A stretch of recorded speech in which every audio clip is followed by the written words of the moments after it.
Hey. Dun, dun, dun, dun, dun, dun, dun, dun. Ba, ba, bum, ba, ba, ba, bum. And he's just Mandalorian, and it's back on the TV with Disney Plus and Carl Weathers, who is also Creed. Yes, and we're here to talk about Mandalorian.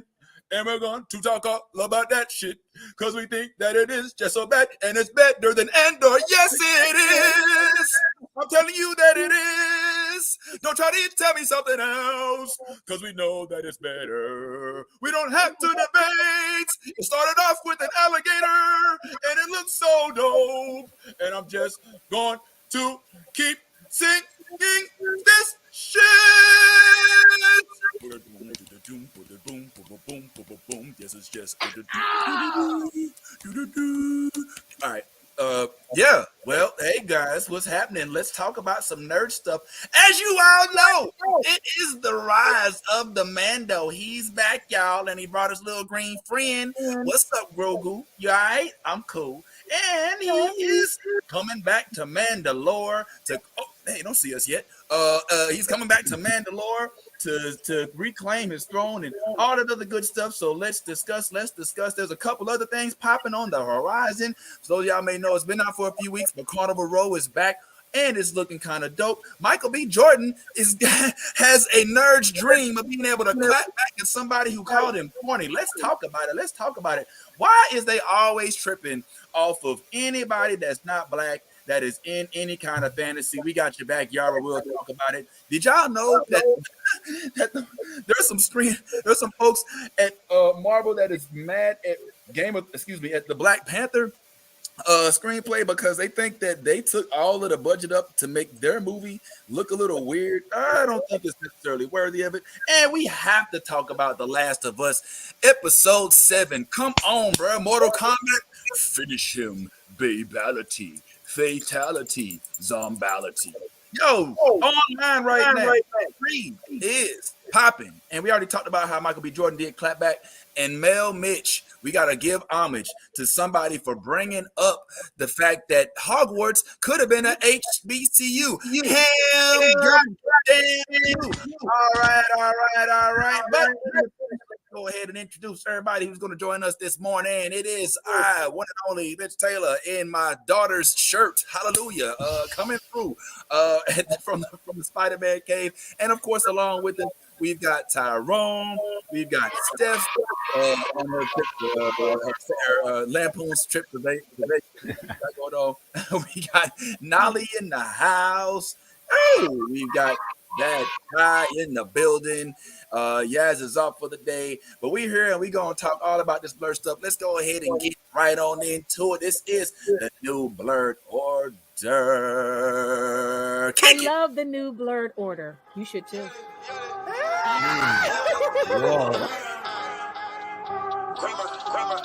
Let me get all this 10p Wayne. All the niggas rapping about the same old thing. I've been coming through with the same old gang. Ain't shit changed except 9 got a name. Got it out the mud but we got no stains. Cold ass ninja with a gold ass chain. The girl call me daddy, not my government name. Money on my mind, got them bands on my brain. Let me tell y'all about a nigga I know. The nigga stay clean so he always got hoes.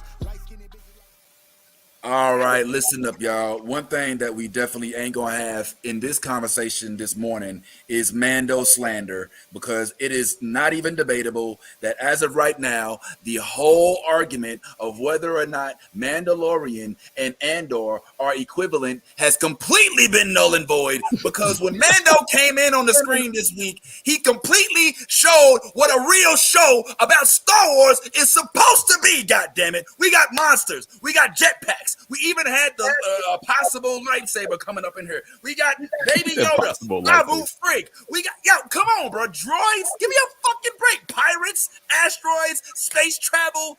Get the fuck out of here, man. All within the first 20 minutes of the episode. Tyrone, I'm coming for you, homeboy. Let's discuss. But Can't wait. Man, let's just go ahead and get into it, man. Not only do we have an awesome episode. I'm sorry, I had to unload, man. I've been holding that in since Wednesday. You know what I'm saying? That's a whole crazy thing. But yeah, it was a definite good episode. There's nobody in my right mind that I could think could really say much about the episode not being what it should have been. And not only that, even Last of Us gave us some stuff this week that I thought was extremely interesting. I mean, I ain't gonna lie. I was all ready to come in here and talk about Last of Us, kind of starting to get a little boring to me, if I could be honest. But then they brought out the big guns with Stormy Reed. They brought out the big guns. Not only, oh my bad, I'm bouncing all over the place. But not only with Stormy Reed, but man, they brought my favorite video game of the 90s back into play and made it, oh my God, talk about nostalgia. I just went completely nuts. You know what I'm saying? Went completely nuts. And don't go nowhere because we want to talk about this moment that happened with Michael B. Jordan. We got Michael B. Jordan, the director and the star of Creed 3. And, you know, we know each other. We go way back all the way to Chad Science in Newark, okay? The corny kid, right? No, I didn't. Oh, whoops.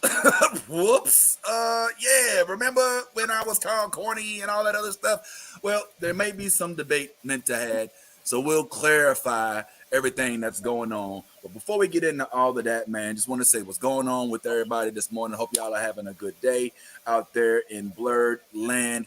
Tyrone, how's everything going for you, bro? Everything good in your world? Everything's great, man. It's been a good week, starting off a good weekend with y'all, so I can't ask for much more than that. Maybe a better Mandalorian episode, but, you know, we'll talk about that. Whoa, Tyrone, we're losing you. We're losing. He seems to be. What happened to Tyrone? Tyrone like he fell off that cliff he was standing on. Lord, what happened to? I don't know what happened, but I don't know. He just out of. No, let me stop. Nolly, how's everything going for you? Everything good? It's great. All right. All right. All personal business aside. Bad Ty, you good, man? Everything good in your world, homeboy? Oh, man, everything is great in my world, man. I cannot wait to talk about this wonderful show they call Mandalorian. Oh, Lord Jesus. All day. What about Steph? Now, Steph, for those of y'all don't know, I think is doing a little bit of traveling this morning. I don't even know if she can talk or even hear us. So just make a facial expression. Blink twice if you had a good week, Steph, if the internet guys will allow. Okay. All right. Well, hey, there it is. All right. Steph's going to ASL us to death today. That's fine, man. It's cool. Well, listen, we got so much to discuss. I don't even know if we're going to be able to get to everything that we want to talk about this morning, but let's go ahead and start off with, of course, this week's episode of The Mandalorian. I mean, listen. Let's just start with the breakdown. All right. I believe that this season has the potential to be even better than the other seasons. Why is that? Because now this dude has acquired almost all of his unlocked achievements, right? He's got Beskar. He's got a lightsaber. Darksaber, excuse me. All right. He's got a force-wielding sidekick. All right. He's got a Naboo starfighter. He's about to get his best droid friend back, IG-11. You know what I'm saying? And he also has the backing of the Mandalore. Maybe not the Mandalore, not the Children of the Light, but at least he has since he actually did get the dark saber from Moff Gideon.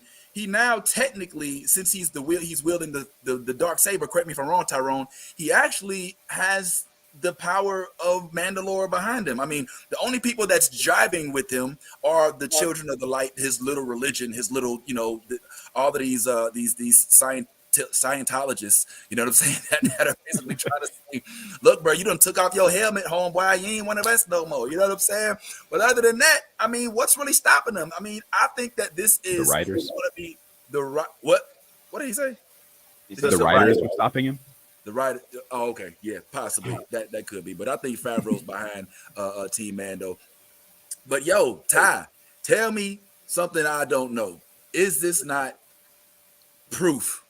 Once and for all, hands down, evidence for the judge and jury that there is no way whatsoever that one could consider Andor, which I loved Andor, but as a better show. Can we take this debate back to where it was?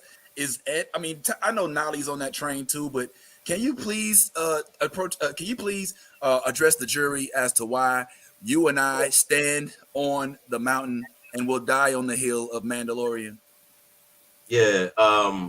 Like I said before, it's easy to forget about something when you haven't seen it in a while. And when we got the first episode of Mandalorian, it reminded you of what you first fell in love with so much about this show. If not even more, they are spotlighting the relationship between Grogu and Din Djarin, and every time I see it, and this like father son role that they've kind of taken, where he's in the ship teaching him how to navigate the universe and use this machine to get from point A to point B. How he's very protected to the point where you can't just call Goku by his anything other than his name. Like, you know what I mean? Like, Mhm. like I saw that moment where he's basically telling yeah, it's not little man. His name is Grogu. He's like, yeah, whatever, you know what I mean, whatever. But yeah, but he's like, nah, we this is where we're at. Like, there's not gonna be no disrespect to my son. You know what I'm saying? Like, you're gonna get to know him, and you're gonna respect him. And I love the dynamic, just that dynamic from the beginning to now, of the relationship between those two, and also now to see Din Djarin actually starting to I guess go in the direction of his destiny, which is to lead Mandalore out of whatever darkness, I guess, at this Mhm. point. So, I mean, what else could you ask for? You got probably close to 15 Mandalorians, in the very first episode, Right. battling a giant alligator. You know what I'm saying? Like, come on, bro. Like, they gave you action on action on action in the first episode. Yo, all right. So, and I'll allow the defense to rest. Oh, we lost a member. No worries. Hopefully, she'll be back. We know Stephanie is traveling to the Lake Minnetonka somewhere to purify herself. But what's going on, Tyrone? Mhm. Honest opinions, man. No shade. We know that you a hater already, but please feel free to express yourself as far as your feelings about the Mandalorian this week. Oh yeah, no, I watched the episode. I sat down really excited because Mandalorian was back. I love the show, so like I was like, oh shit, we're back in the Mandalorian. This is great. And by the end of the episode, I was kind of mad at it. To me, What? Mandalorian is too good to have an episode like this. Uh, there was action that really didn't mean much, but it was just like, but it looked good and it was fun. So and crazy monsters and stuff, but really it didn't do or say anything. It just gave us a just a fun thing to do.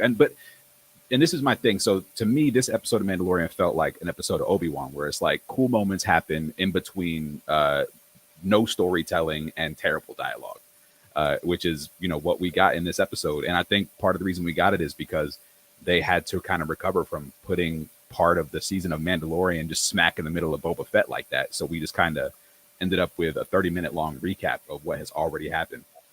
I mean, they're having the same conversations they've been having for, I guess, 2 years, according to the timeline. So he's like, hey, Bo-Katan, I'm going to go to Mandalore. And she's like, I don't give a fuck, dude. You got the Darksaber. Do what you want to do. And he's like, oh, okay, yeah, that's right. I forgot. Let me just go ahead and, like that kind of shit. It's like, why are we doing this? Speaking of the Darksaber, that's all we're doing is speaking of it. He got attacked by a zombie IG and tried to blast it. That wasn't working. And then I guess forgot he had the Darksaber and decided not to use that to save anybody. So they, crushed his head and was like, "Oh, that's using your head." Which when the hell does Din Djarin All right, do quips? yeah, okay. The IG-11, the IG story, are we really undoing that great sacrifice? I love IG. We're really undoing that great sacrifice, that great moment by trying to rebuild him and bring him back in this weird way, just so he can measure the atmosphere of Mandalore to make sure it's not poison. Is that what this is? Can't any droid, can't most droids do that? Dumb Earthlings can do that with a telescope. We can measure the atmosphere of other planets by looking at them. Like this. I get it that there was a lot of action. It was very pretty. The special effects look great. Everything looks great in the show, but it was tied together with nothing. I was disappointed that we just had this complete lack of storytelling. Hold on, Tyrone. Let's let Nolly and the rest of let's let them get this little. Go ahead, Nalia. What say you as well? Oh, Yes.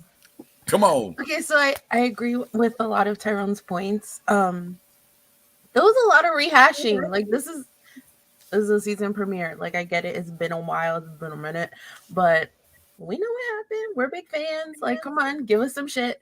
I mean, it was cool to have Mandalorians in Florida, like, you know, battling at Florida. Gatorland. That was cool. I do agree with the whole IG-11 thing. Don't undo that man's sacrifice. He done did his job. There are other droids. Like, you'll be fine. It's cool. The whole Star Wars Rebels nod while they were in hyperspace, that was cool. And that was it. Oh, wow. My God. Come on, Ty, please. It is very hard to. I understand when something has been going for a while, it's hard to remember it, and sometimes you forget. The reason that it is very important for him to get IG-11 is because if you guys don't remember, Din Djarin hated droids from the very beginning of this show. He hated droids. That was like a thing. He despised being around them. Everything, but IG-11 was the first droid that he actually had learned to gain respect for whatever, you know, for his sacrifice and everything that he did. So that was why he and to Tyrone's, why didn't he use the dark saber? He didn't want to damage the thing beyond repair. That's why he didn't use the dark saber. He used a blaster because that was, you know, the immediate reaction, but he didn't want to destroy the thing. He wanted to.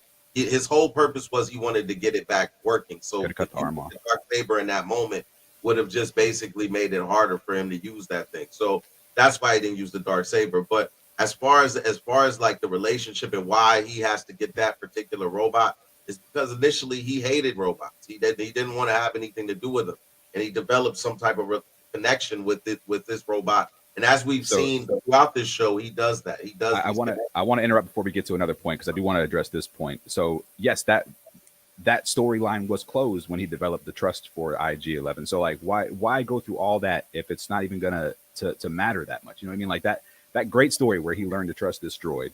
The droid ultimately sacrificed himself, and he's like, oh damn.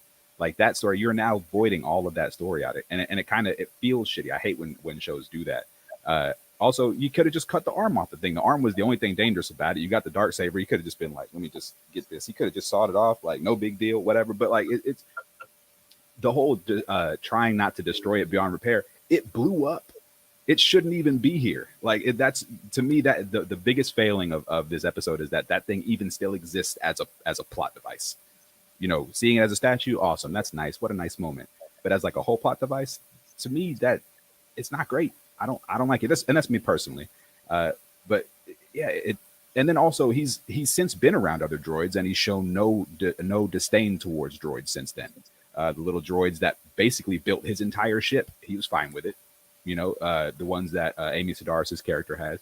We haven't had this sort of like droid hate show up since IG, but now it's his main motivation for bringing a character back to life that was blown to bits. It's wild. All right. Well, listen. First of all, the black saber, the dark saber, is not just some regular old lightsaber that you whip out and just start wheeling around. Last time he whipped out the lightsaber and used it in force, he damn near tore a hole in his whole leg. So he don't want to just start wheeling that around his homeboys. These are people that he wants to preserve. You know what I'm saying? Number one.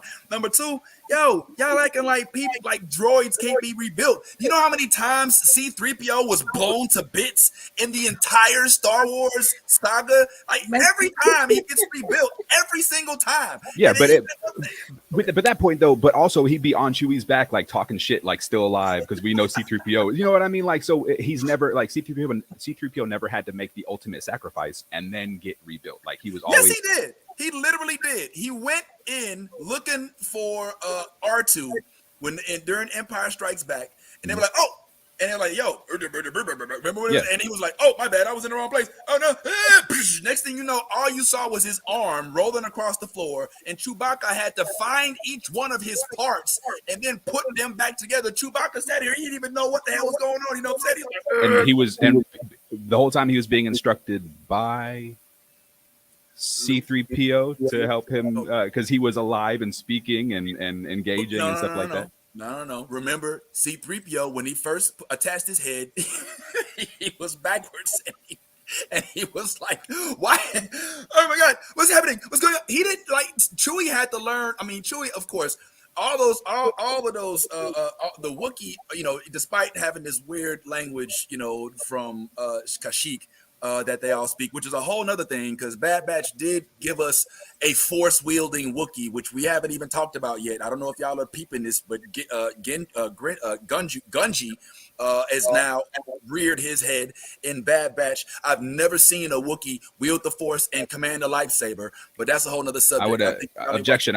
Can the prosecution please stay on the subject? Objection. Relevance. Okay, all right, my bad. All right, so I was just Your Honor, for the sake of the court, was simply trying to illustrate how Wookiees have intelligence, which gives them the capability of being able to put together a blown up droid. And in this case, the droid happens to be the only droid that Mando trusts. Now, you mentioned, okay, yeah, well, he didn't have any problem with the other droids. Those weren't his droids. Those were old girl's droids. And they stayed with her. This is a droid that he has to have on his ship. You know what I'm saying? That he has to have with his son, going all over the place. That was literally what he said out of his mouth.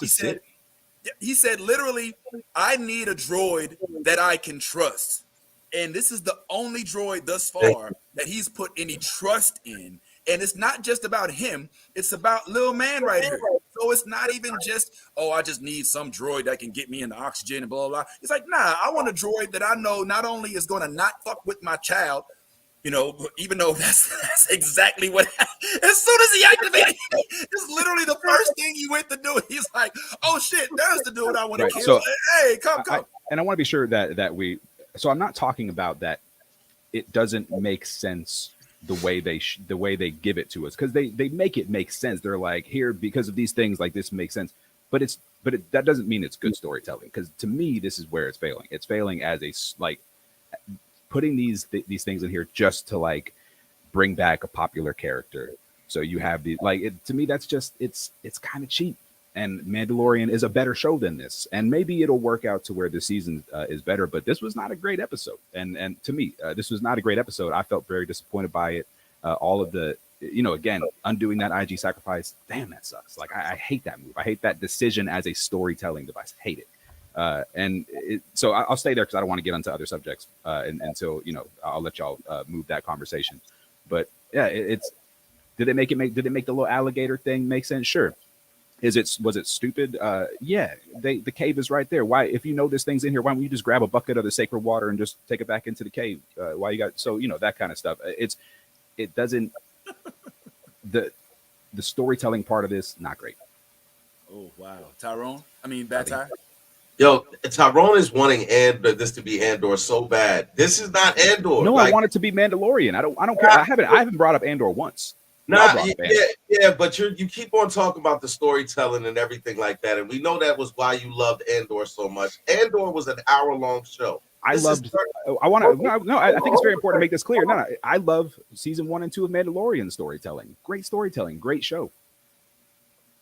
I just want it to be Mandalorian. It didn't feel like a good Mandalorian episode to me. I don't want it to feel like an Andor episode. This first episode basically was a preview of what you're going to see this season, and I saw exactly what Jon Favreau was doing. That's not a description for a season premiere, though. A preview of what we're going to see. Stop it!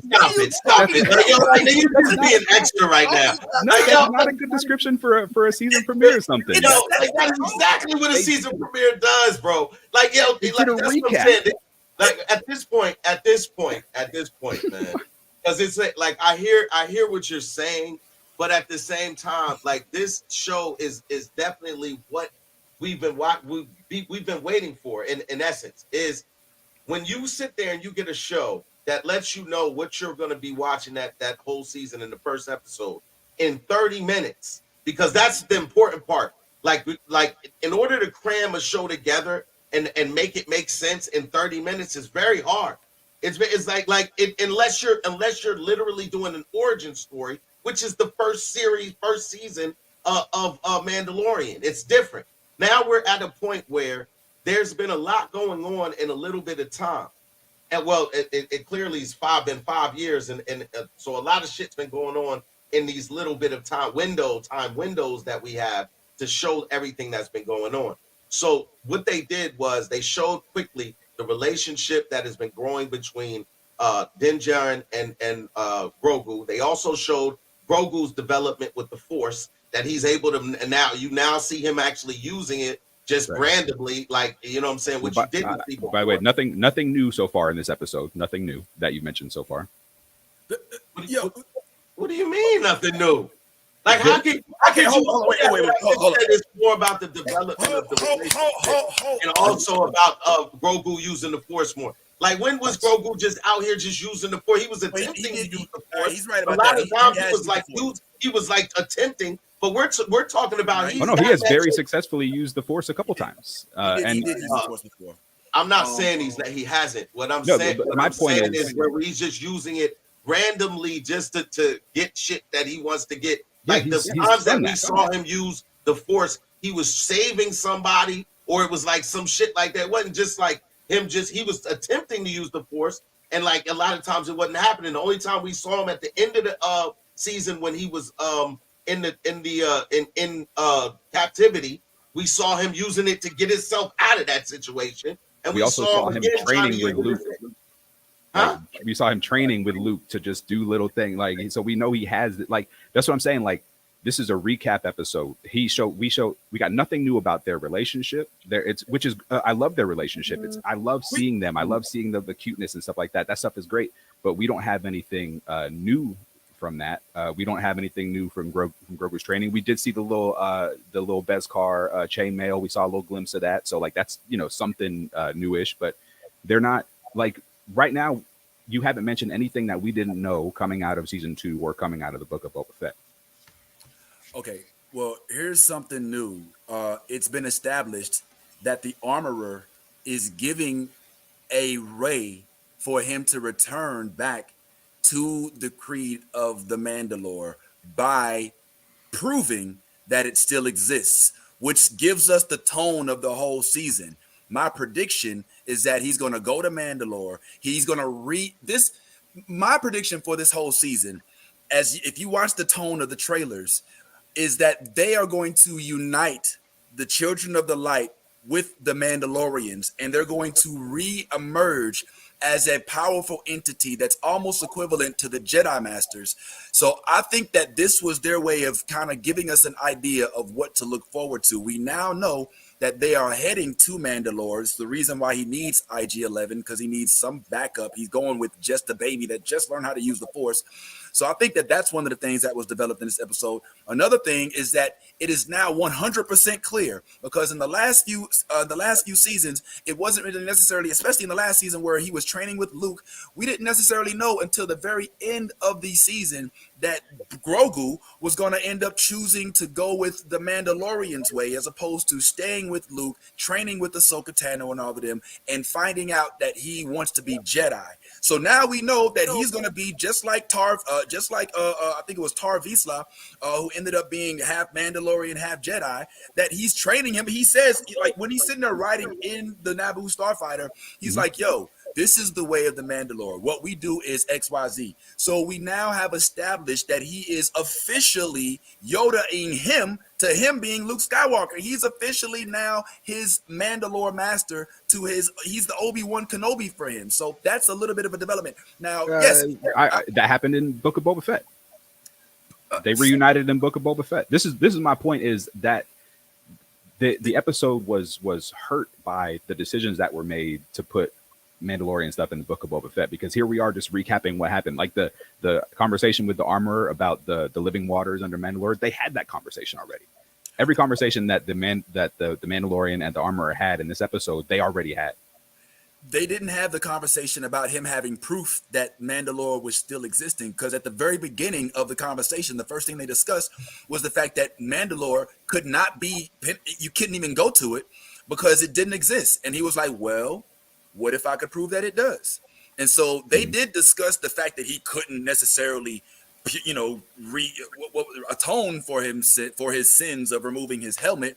But now the new hope, so to speak, pun intended, is that he actually can reemerge as somebody who can show that Mandalore is not defeated. And again, my prediction is that at the end of this season, Mandalorian Din Djarin is going to arise as like the most fierce, most indestructible, like the most powerful leader of all Mandalorians that combines not only Bo-Katan and her series of Mandalorians, but also the Children of the Light, who, once again, I just want to real quick shout out this whole scene right here when when they was on the beach somewhere in Daytona, Manda Floridian. Yep. And they was about to bring out the helmet to the little man, and you know this is Tyrone. Yeah, I do. Yo, this is the homie right here. This is little Jimmy Kimmel's son, who is now making his second appearance. He also was one of the Sand folks. All right, I know he probably should. That's probably a derogatory term at this point. But little man, like our homegirl Jill Kimmel's, you know what I'm saying? She's they're getting shine on the Mandalorian, you know what I'm saying? So, next time I see Jill, I gotta reach out and touch her shoulder, be like, I touched somebody that was on Mandalorian, which I think is pretty cool. But well, before we sit here and rip each other apart about Tyrone being wrong about how good. So far, I haven't heard any arguments that have been able to overcome. Other than because look, Vince, the funny thing about everything that we said about the show, like I said initially that this was a preview of what's to come. The whole setup is that Din Djarin at this point is going to be the savior of all Mandalore. That whole scene with the crocodile, the purpose of that was to show Din Djarin swooping in the midst of, like I said, 15, 20 Mandalorian fighting this large alligator and not really making any headway. And then all of a sudden, out of the sky, comes Din Djarin in the ship. He blasts the alligator. He saves the day, and that's what the setup is for the whole season. Is he's going to be the savior of Mandalore? Like so like his initial, from the build up for all of this was that Din Djarin only really looked out for himself, and at some point it became Grogu. So it was like everything is based around what I'm trying to do for Grogu and save Grogu at this point. So like now he's out here as a father trying to get back to the respectability, I guess, or whatever it comes with being a Mandalorian. And that's him, trying to go through this season, basically doing that. So, I mean, it like everything, like I get what Tyrone's saying as far as like, but we already knew that. But the fact of the matter is we have not had the Mandalorian for over a year. And again, like you have to sometimes go back and reflect on certain things in order to like kind of remind us of okay, this is where we're going, making sure that this is different from what we saw last year, which in essence is Din Djarin making that leap from just being a bounty hunter to being a leader. I mean, and he hasn't. I do agree with the prediction that he will be that he'll kind of be one of those reluctant leaders. Like he'll get into a position where he's like, he's got the dark saber. He proves that Mandalore is like a livable place. Maybe they can rebuild it and stuff. I definitely feel like that's where it's going, and that's cool. I like that. I think that moment was solidified when he won the dark saber. Like that is the moment where you're like, okay, this dude is now like the guy who has the ability or whatever to lead and to save Mandalore. That's the whole thing. That's the dark saber. We didn't need a fun action scene to let us know that. I mean, it was a fun action scene, but I don't think it gave us anything that we didn't already know, that he was going to be the guy to lead Mandalore. And that's my thing is with this whole episode. Is not that that it wasn't a fun episode, because I think that they focused on the fun over everything. It definitely had sort of like a Bad Batch Clone Wars vibe in that way, but we're still talking about stuff we already knew from the end of season 2 and from the book of Boba Fett. And again, I'll say I think those things have kind of started this season off slow. I don't think it's going to be a bad season, And I think it's going to. I think by the end of this, I'll be like, "Hey, Mandalorian." I'm pretty sure that'll be the case. But this episode was just it was lacking. I was very excited going in, and after I was just like, it seems like the episode should have started with last time on the Mandalorian, and then just that was just 30 minutes of that. Okay, well, Nolly, here's something that I feel. I think that Tyrone is rightfully, and I think even though we're kind of having fun disagreeing about the quality of this first episode, I think that what he's rightfully doing is holding Mandalorian to a higher standard. All right, to its own standard, because I do think Mandalorian is a great show. I want to keep reiterating. I don't want it to be Andor. I want it to be Mandalorian. Yeah, understood. So as much as it's fun to poke at him and to sit here and go back and forth about how Ty and I kind of like completely love the show for what it's worth, and how he's basically saying, listen, Mandalorian, if I could speak Tyrone briefly, he's basically saying, listen. Sorry, could you do the impression, because I do like your impression of me. I would like you to do. Okay, cool. Mandalorian is a better show than what it's given us right now. It's actually, everything that it said in this episode, we know this already. We learned nothing new. We already. That's the best I can. All right. Best I can do. I like it right now. Why I don't have any good? good quips. I don't have the good quips. Like Tyrone always got the funny thing, but I agree with the fact that Mandalorian should not have to water down its content for the sake of the average viewer. I mean, one thing that Mandalorian did so well in season 1 and season 2 was it came in with the understanding that this is the Mandalorian and these are things that you already know. We don't have to explain to you who Luke is. We don't have to explain to you who Ahsoka is. We don't have to explain to you any of these things because you should already know this shit. All right. So Tyrone is using that standard and holding it against its own. It's holding a mirror up to Mandalorian. So I can respect that. And I'm glad that he wants Mandalorian to have a better sense of standards for its viewers. So I'm not Tyrone. So I'm with that. And that is kind of Tyrone's cadence, isn't it? For everybody. It's a biracial thing. Oh shit! What it is? But I guess that Ty and I are a little more forgiving in the sense because it's been about 2, depending on if you include the animated series, is because also they had the animated series with Star Wars that came out. They had Obi-Wan that's come out. They've had a season of Boba Fett, which basically had 3 Mandalorian episodes within it. They also had Obi-Wan. So I think that the intention that Jon Favreau had with this first episode, like Ty and I said, is to remind you, this is not Obi-Wan. This is not Boba Fett. This is not any of those other shows. Here's the show it is. This is the show where we start off in the intro sequence with the action.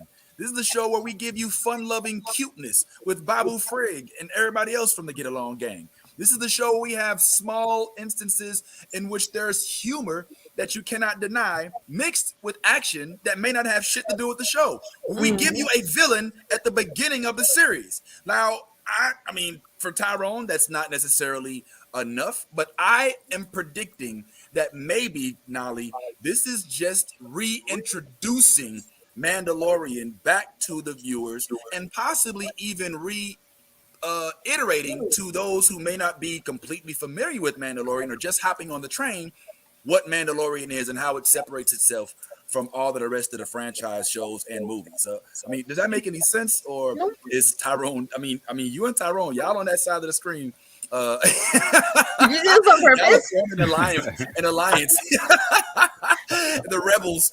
I mean, does that make any sense? Or am I just biracials on one side? I mean, all right. See, I wasn't trying to. Okay, it's fine. It's fine. But yeah, I mean, is there room for Mandalorian to have an episode that is what we would call overwhelmingly developmental and not necessarily forward moving? I think because it's Mandalorian, we're so used to action, and like crazy shit happening that maybe it was a little bit too much this first episode. But you know what? it's Mandalorian. It's this whole different thing. It's definitely not for, you know, the average viewer, because Mandalorian takes stuff from so many other Star Wars shows, specials. There were so many nods to Star Wars Rebels in this episode. And I was like, yo, I hope everyone's catching all this shit, because that's cool. Like, we had space whales, man. Like, we haven't seen them since Star Wars Rebels. And so I'm wondering if they're gonna bring like Ezra Bridger in it. Like, you know, there's so many little things. It felt a little underwhelming, but the little things were keeping me going. Like, you know, maybe this season's gonna be dope, or I'm gonna see some new people that we haven't seen since other Star Wars projects. So I see points on both sides. I'm not gonna pick a side. Don't do that to me. Oh, you picked the side, boo. It's too late. Did You I? already officially. I didn't mention the other show or anything. You got a side though, still. You know, hey, I got a side. take your claim. What's up, Ty? No, I was going to say that Favreau has kind of really said that, you know, that his whole vision is to have this similar to the Marvel universe. Like, he wants to connect the like different lines to Mandalorian and everything like that. So it makes sense that you know, Nolly was able to catch other aspects of other shows and everything like that, because that's what he's kind of leaning into in regards to the series going forward, I believe. Well, in that sense, let's just quickly, before we move on to anything else, because I'm not ready.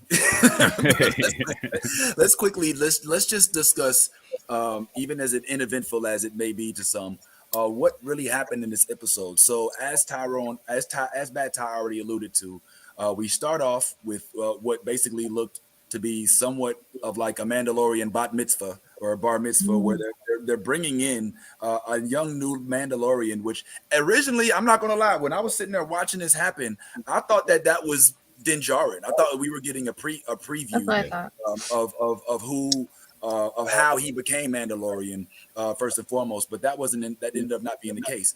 But yes, as Ty said, we have a whole Mandalorian troop here. The whole fraternity is here, ready to stomp and step, and they actually needed help because bam, here comes this big giant croc out the blue, and they're having trouble with it. It just starts eating the shit out of them. Like, one dude was just standing there, and he's like chomp chomp, and that was what I like. Like, we didn't see a whole lot of that in the other shows. You know, a whole lot of creature, a whole lot of action based, straight, no strings attached action. So that's one thing we saw, and then of course the actual savior of the day pulls up on the scene and it's like, yo, I'm here to save the day. What's going on, y'all? And that kind of shows how much more powerful, tactful, or maybe just he has a better ship because it was a ship ultimately. For the first few minutes of that whole fight, I was with Tyrone for a second. I was like, why the fuck all these jetpacks and these assholes are sitting there like firing from the ground? Will you get it's not a flying dinosaur, it's a goddamn alligator. If you don't take your ass to the sky and start shooting, motherfucker, I can't believe you're getting eaten by a land dwelling being. So that was a little frustrating for a little bit. But then this is the part that I think is hilarious. As soon as Din Djarin shows up, he kills this being. Spoiler alert. For those who haven't, oops, I pulled the Yaz on us. He kills this being, right? And then he goes inside the cave, and the first thing that the armorer says is, "You ain't Mandalorian, bitch! Did I not just save the entire goddamn Mando frat? Like, I just freaking pulled up on Mando, Find Mando, and saved y'all from getting ate up. And the first thing, other than thank you and thank God you showed up, is you ain't even Mandalorian. Pull up. All right, I'll take my Naboo Starfighter and my Force and my Darksaber and go somewhere else." But this shows that Pedro Pascal, who is daddy in 2 shows now, good grief, man, this is daddy of the year, good Lord, is freaking still enamored with the concept of being a child of the light. Even though Bo-Katan is like, what the fuck are you talking about? Yes, I can take off my helmet. It doesn't make me less Mandalorian, you stupid. Like, any of us can be Mandalorian. You're just in that freaky kooky religion. So we have reestablished that. Then after this, he gives her a synopsis, and he sits down with her and says, yo, I know I took my helmet off. I know that basically, you know, that sends me into one of the highest levels of hell. But I know how I can get myself back. You said I can atone myself if I go to the Lake Minnetonka, right? Which I know I'm just playing, but that's not the real lake. I can't stop thinking about it every time they say that shit. I hear Lake Minnetonka. Me too, Yeah, but I can't every even. time they say it. Cannot help it. All I think is go purify yourself. Yeah. So he says, all right, well, listen, if I can prove that I can actually go to Mandalore, prove that it does exist, because I got this proof right here that shows that, hey, because when that's another funny thing about it is like you don't see the facial expressions, so you kind of just have to take their silence as them being like, you know what I'm saying? When he shows her the little thing, and it's like, yo, look, by the way, here's some proof that what you think may not be what I thought it was. Will I be able to, atone for my sins as of that? And she just looks, just stares, and just says, this is the way. And so there's our mission. We have now our plot for season 3. He then goes and is like, all right, well, if I'm going to go back to that planet where they're probably going to be a whole bunch of shit and bad air, let me go ahead and go back and try to find my droid. So he ends up going back to, what's the name of the city again? I forgot. Navarro, yeah. He goes back to Navarro, where he's greeted by Apollo Creed. And Apollo Creed is like, yo, what up, bro?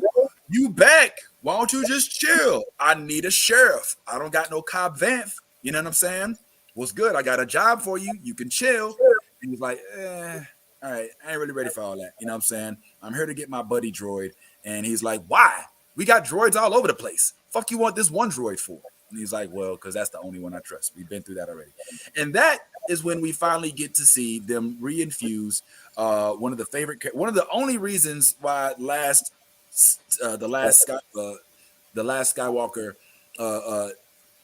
one of the best things about Last Skywalker, or Rise of Skywalker, is Babu Frick. All right, we get to see him, and I don't even know if that's him. Honestly, that could be just we don't know for sure yet. Yeah, the folks that just look like him. And or whatever. Zellens, yeah. Yeah, you know what I'm saying? But we get to see them, and one of them speaks English, but Apollo Creed still wants to translate for him, which I think is hilarious. And they finally say, all right, we could probably get him up and running. Then he becomes this murderous T2 Judgment Day droid.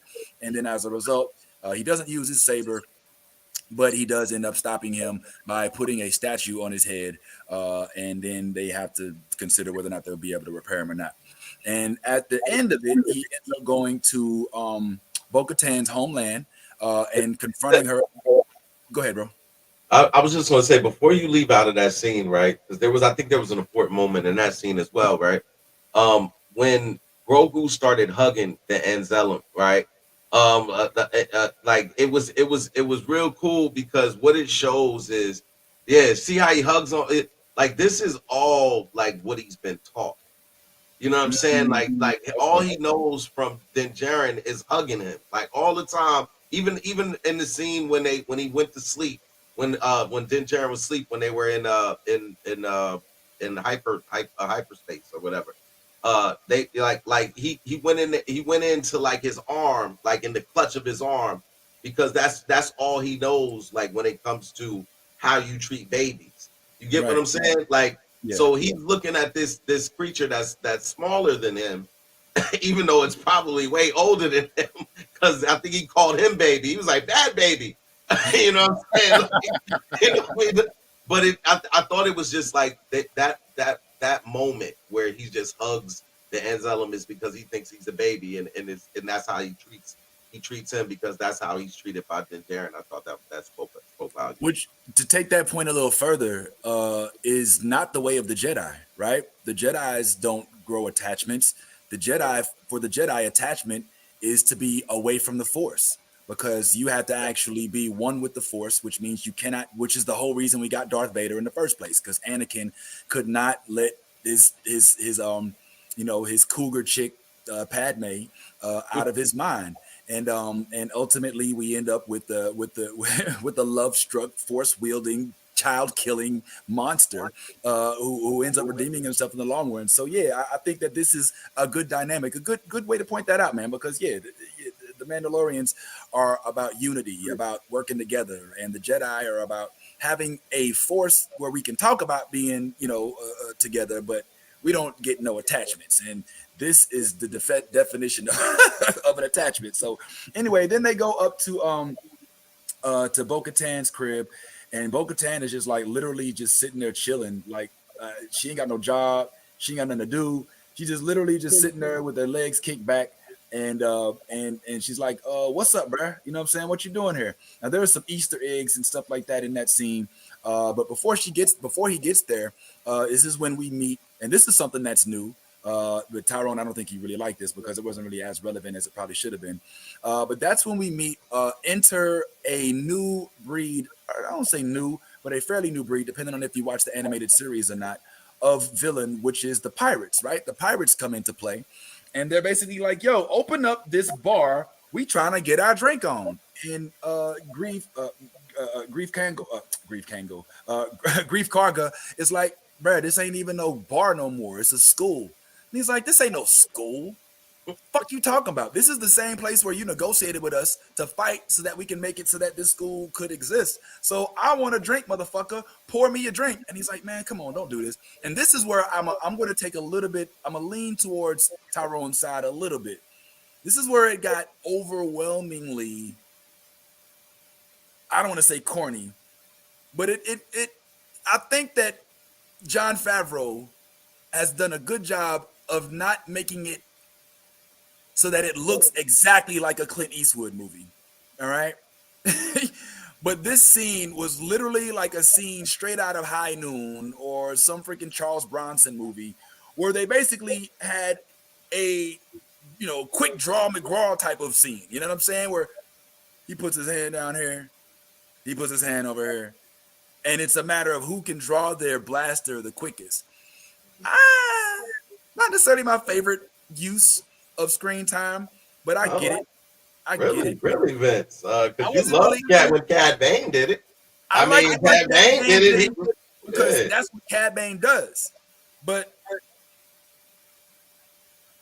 Grief, the new sheriff, you know what I'm saying, battling in the middle of the street with a pirate. I don't know. It was a little. Why is that so off? Because wasn't he also the head of the bounty hunters at one point in time, or not, or like not a mercenary? He was like the head of the mercenaries at one but that's point. not who he is now. And I mean, I get why he did it, but it was just a little weird that was the way that he chose to depict. I don't say weird, but it was a little off-putting that was the way he chose. It was so overtly, blatantly Western, And yes, I loved when Cad Bane came on the scene, I lost my shit. I mean, the video's still out there. The shit went viral. It's crazy. But to see that happen again, it was just, I don't know. It was a little, I don't know. That's that and the whole that's using your head quip were two instances where I was like, not my favorite, but I'll take it. It is what it is. But then we once again established that they're enemies. Now, I kind of liked this because this brought me back to the fact that Mando is a stone cold killer, right? Like the dude is not here to play around. Pew, pew, pew, pew, pew, pew, pew, pew, pew. Took all of them out except for old boy. And then he even says, "You sure we should let him go?" You know what I'm saying? Like, we should kill this motherfucker, And to his credit, Grief is like, "Nah, man, let him tell everybody else," which ends up being a mistake because they end up having a whole asteroid battle where Mando once again does what he does, badass shit, picks them off one by one, hides behind an asteroid, the whole Han Solo trick, and bow, ends up getting to his destination safely, which ends up being what's the name? Bo-Katan's palace. So in a nutshell, the episode, yes, Tyrone, it was a recap episode, but I still think that it was warranted. It did push the ball forward a little bit in that we at least know where we're going. So my prediction is that these next few episodes we will see new stuff. But let's keep it real. In most of the Star Wars series, with the exception of probably Andor, we do get the cameos, man. Cameos has become a new feature in most of the Star Wars series. We're going to get, if it's not C-3PO, a droid that looks like C-3PO. We're going to get a droid that looks like R2, which someone argued that was Marva Andor's droid kind of resembled R2 a tiny bit with a stutter. All right, and so I mean it's Star Warsian for there to be a lot of cameos. This did kind of harken back to Boba Fett, but at the end of the day, and the one thing we did also get was we got a new villain in Swamp Thing, basically. Yo, I'm glad you made that reference because I thought the same thing when I saw him. I was like, Swamp Thing all day. Yeah, we have a new Chia Pet leader of the Captain Hook tribe, and this dude is completely dreaded and froed out, and he's played by the dude that was in that Game of Thrones. Game of Thrones, and he was also in this show called, what was it called? The one with the kid with the horns. What was it? Nah, that was a different show I was thinking of. Yeah, I can't remember the one you were talking. Antlers. The kid with the antlers. And, I forgot the name of that show. But yeah, man. So that's kind of where we are right now. I guess we don't all agree that this was the best episode ever. I'm giving it 2 thumbs up, 5 fifths. I loved it, with the exception of those couple scenes. I do not agree that. And Tyrone is not alone. Also, if you go on the internet, then you'll see there's a lot of people mad at IG-11 being brought back because of the nature of his demise, which was pretty dope. But I mean, listen, Star Wars does this, man. They freaking brought back Palpatine, which was probably so. I hated that. I hated the fact that they brought back Palpatine. It's like, come on, we got to have new villains. It can't just keep depending on the freaking Emperor all the time. But I think IG-11 is salvageable. We don't have to worry about him saying stupid shit online about anti-vaxxing and I'm saying about how the right is being under attack and all that Gina Carano shit. So I mean, it's a safe bet to have a droid. If we're being honest, isn't that the purpose of having robots in the first place, to make them salvageable? I mean, like, they're not like organic life that at some point has a fucking expiration date. Like, you literally keep on rebuilding it and rebuilding it and rebuilding it. Like, that's the purpose of robotics. Literally, facts, man. But evidently all of us don't agree with that. So man. No, it makes sense as this thing. Since it was dressed, I feel like I was called out. I feel like I was just subtitled. So let me go ahead and jump in here. Does it make sense technically for the universe the way it's set up? Yes. Does it absolutely void an incredible storyline that was tied up beautifully and had a beautiful ending? Yes. He's right. I'm not gonna lie, but I still think it was worth it. It's kind of like the whole entire Boba Fett series is exactly what you just described in a nutshell. Boba Fett, the quiet bounty hunter out for justice, because this is the person that helped. This is a group of people that killed his father. Reemerges out of the Sarlacc pit to seek some sort of justice, and with the Tuskens, he ends up finding some sort of reason to exist. So this is Star Wars, man. That's what they do, bro. And I'll be honest with you, like one of Tyrone's favorite TV shows. Sounds exactly like WandaVision. Sounds like WandaVision to me. I don't know. There was a beautiful story of when Vision gave his life to save the entire human race.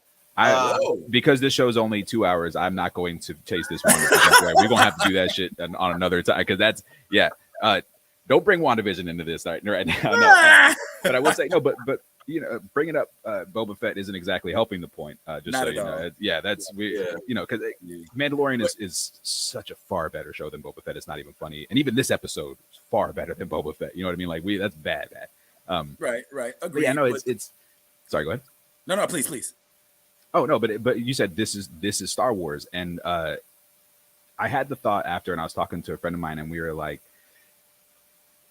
the majority of what we've seen out of Star Wars lately has been, let's just say, polarizing at best. Outside of a few examples, and it's like, as somebody who's been a Star Wars fan for my entire life, and I'm a huge Star Wars fan, I'm just like, it's the stats aren't good right now. We're talking just stats, good shows, good episodes. Like it's not good. I like I said, I do hope and I think Mandalorian will end up being a strong third season, because we need it. Star Wars fans need it. Right. But it does make me a little bit worried as a Star Wars fan that the Mandalorian has an episode like this. I'm like, please, not this show. Don't Obi-Wan this show, please. So let me ask you this, Tyrone, before we move on. Do you agree now with I think it was Lee, Qui-Gon, Neeson, Liam Neeson. Is that it? I think it's Liam Liam Neeson. Neeson. Yeah. That maybe the series on Disney Plus is watering down the entire franchise of Star Wars. Do you think that maybe this is doing more hurt than helping? I don't think that that having more series is hurting. I don't think like he was talking about like the number of things that have come out. I don't think that's the problem. I think the problem is the quality hasn't been great. You know, if there were 10 fantastic Star Wars shows out there, we wouldn't be having that conversation. We'd be like, please give us more Star Wars. So to me, it's just quality. And what it comes down to is we understand that these are shows that are, increasingly marketed towards a younger generation. Hence, a bunch of different little cute creatures you can hug and kiss and that kind of stuff. And you can buy, stuffed animals and Funko Pops and all that. But The Mandalorian wasn't that until this episode started feeling like that. And I'm just like, oh, I hope they're not pointing this toward kind of like the Bad Batch, territory.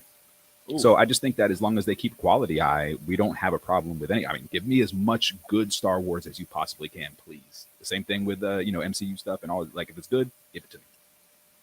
Okay. Well, I mean, I will say this in defense of Bad Batch, which we have slandered. I don't want to say slandered, but we've rightfully been critical of this Bad Batch season. We're not going to talk about it too long because I don't think we've all watched it, but this Bad Batch season 2 is not Bad Batch season 1. Oh no, it's far better than season 1. Oh, because you watch. Okay, yeah. There's a. I don't know if they got our message or if they've been reading the reviews, but they have definitely stepped the game up. I mean, it still has its issues that we could critique, but as of right now, man, where's Omega? Omega's still Omega, you know what I'm saying? But at least she got a weapon now, and she's a little bit, she's starting to become a little bit of a badass. But I'll just say, Star Wars in itself, I don't know whether or not it's fell off, if it's going off, but I for one think that this Mandalorian episode was a good reintroduction to us of what Mandalorian is, how dope it is, and what it is that we love about Mandalorian. And of course, in the Mandalorian, love this crossover, you're gonna love it. We get obviously people like Grief, and Grief, who is who, Mr. Apollo himself. Didn't get to upload the picture, and right now Apollo is making his screen debut in this movie called Creed, which we spent plenty of time bashing last week and the weeks before. Not necessarily the Creed aspect of it, but Rocky being all sour about not being included in this particular episode. But just to kind of bring this up, I just bring that up to bring up the fact that there was a quick scene that I want to discuss before we get into The Last of Us, episode 7. Where there was this moment where Michael B. Jordan had a clap back moment, and I think that this was so dope, and I just wanted to share this moment with y'all and see what your thoughts are on it on the other end. I give you Michael B. Jordan approached on the red carpet by somebody that he thought originally called him a name. We got Michael B. Jordan, the director and the star of Creed 3. And, we know each other. We go way back all the way to Chad Science in Newark, okay? The corny kid, right? No, I did not say that. Misquoted for sure. No, you did not hear me say. I said we used to make fun of the name. But yeah, he is obviously killing things out here. How is the difference between you actually directing and working with the same people that you were directed with versus? It was awesome. It's a family vibe. Yeah. Last nine years of my life, I spent on the Creed films. They're very supportive. Tessa, Felicia, Rashad, Wood Harris, people that see me grow up. And for the fact that I stepped behind the camera and finally got a chance to direct them, they loved it, they embraced it, and it was a wonderful experience. And was it difficult for you mentally because you're coming out of a different space? I didn't know he was doing that athletic gear. I mean, I was staying in it. How awkward is that when you get called out for something that you said about somebody or even may have even mentioned, and then at the same time are looking to use him for views? Now, Ty, you said that there's some context with this. Yeah, so there was a conversation being had on a podcast between her and a couple of other ladies, and one of the other ladies made this comment about him seeming like a corny dude or whatever or whatever. And the interviewer, she responded in regards to like what he used to do. She was saying like, yeah, he used to bring his shots to school or something like that or whatever. And then the lady said, yeah, it gives me real corny guy vibes, whatever, whatever. So she didn't necessarily say he was corny. She was just saying that like that, you know, I went to school with him and he used to bring his headshots to school or whatever, whatever. But he thought that it was her that said it. She said I didn't say it. He said you did, and yeah. So there. That's where we are. But Tyrone, if you look at his face in this picture, like you see, he's ready to pounce. You know what I'm saying? Like you see, he did not run away from it. He wanted this confrontation. You know what I'm saying? Like he could walk up to anybody on that red carpet and speak to them if he wanted to. But this picture, it captures that moment where he's like, oh, this bitch. You know what I'm saying? And I don't know, man. Isn't that kind of, as you said earlier, every nerd's dream, even if it is out of context, even if he had the wrong person, even if he didn't even necessarily have the context of what they were talking about down, isn't that kind of like what nerds dream of, is being able to be the guy in front of the person that bullied you in high school and say, I'm sorry, you don't fit the criterion for this job. So we're going to just bypass you and go with somebody else. I mean, that's kind of like what we do it for, right? Isn't that dope? Or was Michael B. Jordan out of line here? What you think, Tyrone? I think there's a couple sides. So I definitely think that, and you know, anybody who grew up in any kind of nerdy space definitely had a moment where, you know, you got bullied or you got made fun of, and you said to yourself, one day I'll show them exactly who's, you know, who don't mess with, you know, that kind of thing. But the hope is that by the time you do get to the point where you're successful and you're living your dream and you're doing all this great stuff, that you can let all that stuff speak for itself. That there's no need to clap back, because the clap back is the success. The clap back is that you are there. That she's like, hey, Michael B. Jordan, give me a second of your time because this is going. You know, this is so that. So yes, I love that he got to have that moment of sort of vindication. But you know, what I don't like about the whole conversation is that it did turn into like a weird sort of like you know, it turned into like this, a lot of people showing their unhealed wounds. Let's just say it, like, because I think what we got to do is maybe focus on some healing a little bit, you know. So by the time you get to that point, you can just be like, oh shit, that's right. What was your name again? Where do I know you from? You know what I mean? Just like move past that shit, because that's gonna hurt worse than anything else anyway. You know what I mean? If these people who thought they had such an impact on you, calling you corny and stuff, turns out they didn't have much of an impact, and you just kind of forgot about them and moved on. To me, that's a bigger clapback. Nolly, have you ever had a moment where somebody may have treated you bad back in the day, but then but all of a sudden they brand new when they see you doing good? Have you had anything like that happen to you, Miss Nolly? Look, I went to a Catholic all-girls school. When I tell you the shit talking was shit talking, I heard it all. I'm not stupid. I know everything. And they, years later, they were like, oh, you do makeup now? Yeah, baby, but not for you. No, ma'am. No, I do not. I keep it cute on Facebook, but we don't, I don't fucks with them. I'd be like, look at you. He left you? That's a shame. Damn. So, I mean, like, what's that feeling like to be able to Yo, that shit is good. I don't want to say like I hold on to shit, but like high school was like a traumatic period in my life for me because a lot was going on with like my family and personal stuff. And so to like have that added extra shit was just so unnecessary. So now when I get to have moments where I'm just like, it feels so good. I think it's because I'm petty, but it feels good. Yeah. Now, Ty, I don't think you've had anything like that. Because you was cool all your life, you know what I'm saying? Listen, I'm of the same belief that Tyrone is. Like, if I'm at Michael B. Jordan's level where I've been, you know, playing world's sexiest man alive and all of this kind of stuff. At this point, when I'm seeing old girl, I'm not even. You know what? I'm about to give her so much love that she gonna feel bad. Anything that was said, around, like, I'm not gonna be like, oh, the corny guy, because that just, in that moment, it's like, dude, you being childish. Like at this point, like you've already superseded any thoughts that they may have had about you. Like it's kind of like, dude, you like, I don't know, man. I just like at that point, if it was the dude like that used to beat you up, as a kid, you know what I'm saying, and stuff like that, it might have been nice to just hover over him, like, yeah, you got to interview me now. But as a female, like, come on, how many females didn't? Whoa! What you segue? As a what? That's a segue. Whoa! What is as a what? As a female. Whoa!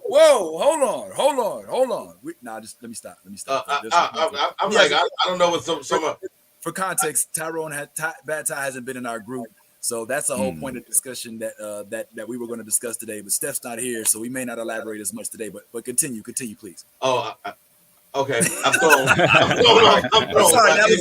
I forgot that you weren't in the group. Yeah. So yeah, but all I'm saying is okay. I guess we don't use female anymore. Woman, as a woman. The fact that he kind of like went back with it and was like, like, oh yeah, the corny guy. Listen, back in school, what woman didn't think? No, I feel like there wasn't woman in high school. But anyway, they were like girls. What kind of girls did not think that the boys were corny like that? Like right. I just feel like. If you did, especially going to school in Newark or Philly or New York, anybody who goes to school in those cities knows that every time you're gonna get called corny at some point. Like that's just the way. Cool or not, there's gonna be a girl that be like, "Nigga, you corny." Like you know be like, "Oh, you know what I mean?" Like that's just something we went through. But I understand, bro. I get it. But I wouldn't have clapped back at all with her. I would have literally just gave her love because she's from my city. And, it would have been just a big up love, and be like, yeah, I know, girl. It's all good. Don't worry about it. Because I know you want to smash. I know you want to smash now. But I'm cool. I'm cool on you though. You know what I'm saying? But, yeah, I mean, I wouldn't have clapped back at all. Do you think that, okay, well, let me say my piece. I think that what I'm hearing from y'all is it not necessarily was what he did, it was how he did it.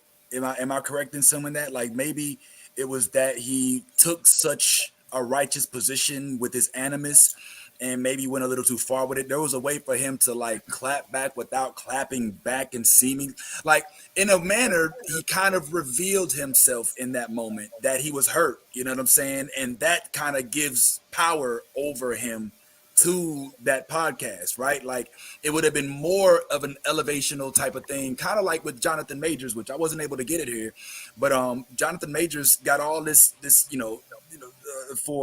for his shoot last week, which we discussed briefly. He got a lot of hatred or at least a lot of weird comments online.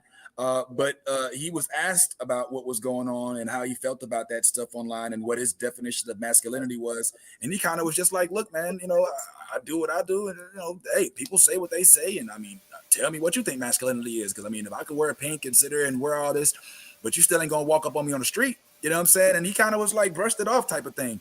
And I think that in this particular instance, what you guys are saying is that Michael B. Jordan may have reduced himself, taken himself. He jumped off of his high mountain that he was on to come down and box with the quote unquote peasants. What's up, Tyrone? I mean, I'm not mad at him because like we said at the very beginning of this, like it's kind of one of those feelings that we, a lot of us have kind of we've experienced it because we grew up in these nerd spaces and stuff. I'm just saying, like, but like what you're saying is we could see the hurt, and I'm just like, man, I think there's still a wound. Like, I don't think he walked away from that. Like, yes, that story is complete. I have healed that wound. Like, I hope that he walked away from it. Like, I need to call my therapist and figure out why that mattered, why it mattered so much to me. You know what I mean? Like, I feel like it's a wound that needs some healing. Well, I mean, I guess and my bad for the preview of our next topic. But I think that I mean, there's a sense of, in my opinion, of authenticity with that. Why would we tell him that he should not display his hurt? Why Yeah. why are we I think that's another thing that goes along with that masculinity aspect where it's like, well, yeah, he's a man, he's a human being. He was hurt and he expressed it in that moment. And why is that such a bad thing? I hate to do the reversal of things, but my mind tells me, and I'm walking into dangerous territory here, but my mind tells me if that was put in reverse, you know, and this was that young lady on the red carpet as opposed to him being on the red carpet, and he called her all kind of hoes, bitches, this, that, and the third back in the day. And then here he is trying to interview her as she's coming up on her movie where she's breaking out.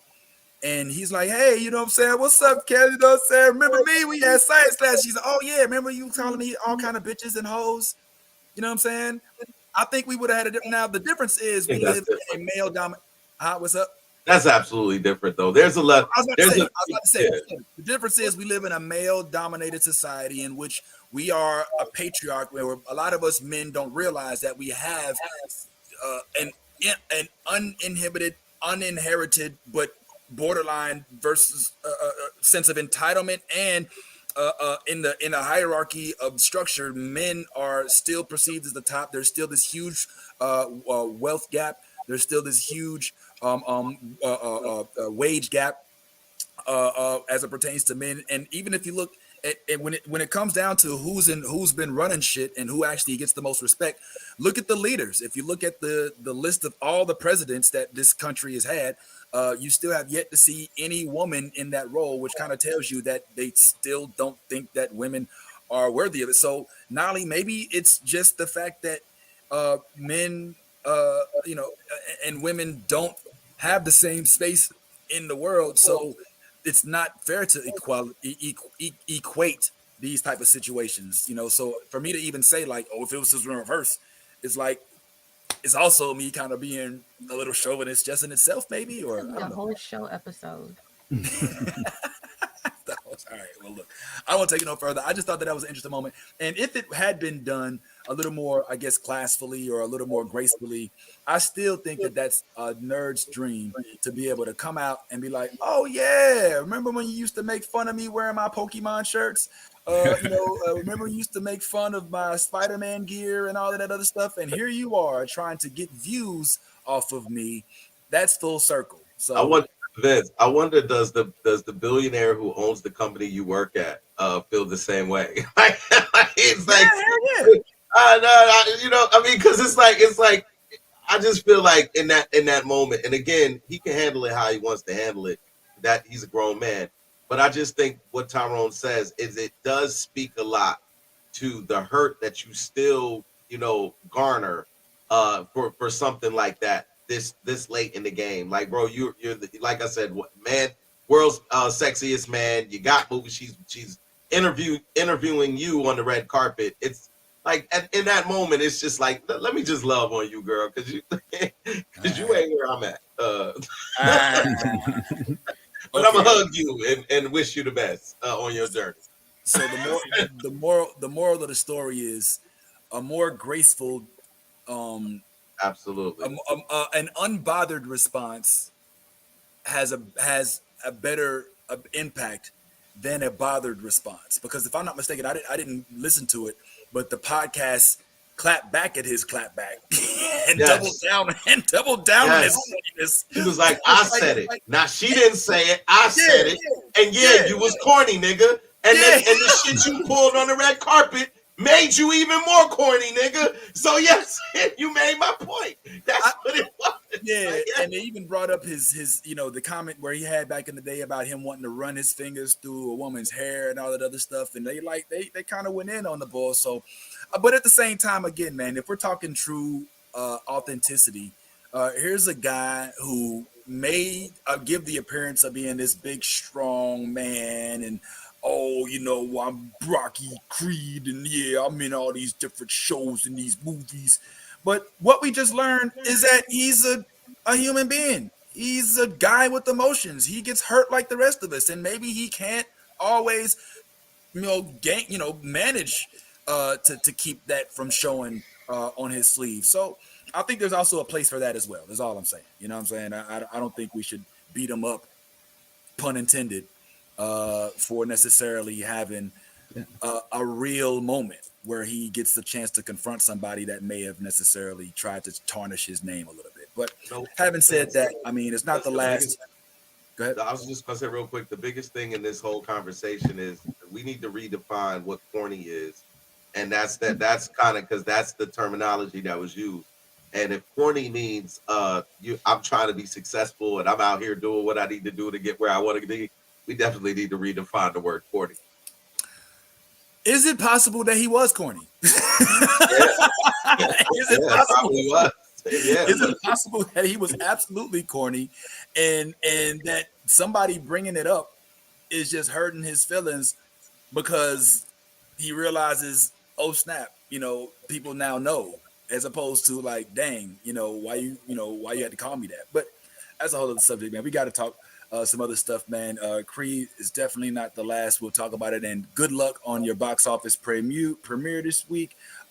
Even though you won't have somebody crying in the background about how they didn't get included on something that they sold the rights of and actually stole the concept of the movie from Webner and that whole thing. That's the last we'll talk on that, but not The Last of Us, which that was a terrible segue. I tried so hard. It wasn't terrible. I tried to use the word and all of that, but we got to talk Last of Us, even though it comes on Sundays and it seems like a whole month away. This episode, now I'm going to say something controversial. I started to get bored with Last of Us. I did. I started to get bored with Last of Us a little bit because I'm now realizing, as Lisa pointed out earlier, that it's not the show that I originally thought it was going to be. I thought this was going to be a zombie show. A show about zombies, a show about living in a world full of zombies, where we're fighting those zombies, where we're killing those zombies, where they're attacking us constantly every second. And that's not what it is. It's a show about adapting to that world. And in this episode, we get a flashback where Ellie meets, we kind of see her relationship with Riley. And I'm just going to go ahead and put this down in a second. Y'all give me a thumbs up or thumbs down if you like this episode. Thumbs up if you didn't. Thumbs down, meh, in the middle. If you feel one way or another. I am going to take it down in 3, 2, 1. Hey, oh, wow. Okay. All right. Cool. 2 thumbs up. Okay. 4 thumbs on the bottom too. So, Nolly, what was your take as the resident game player and who actually went through The Last of Us?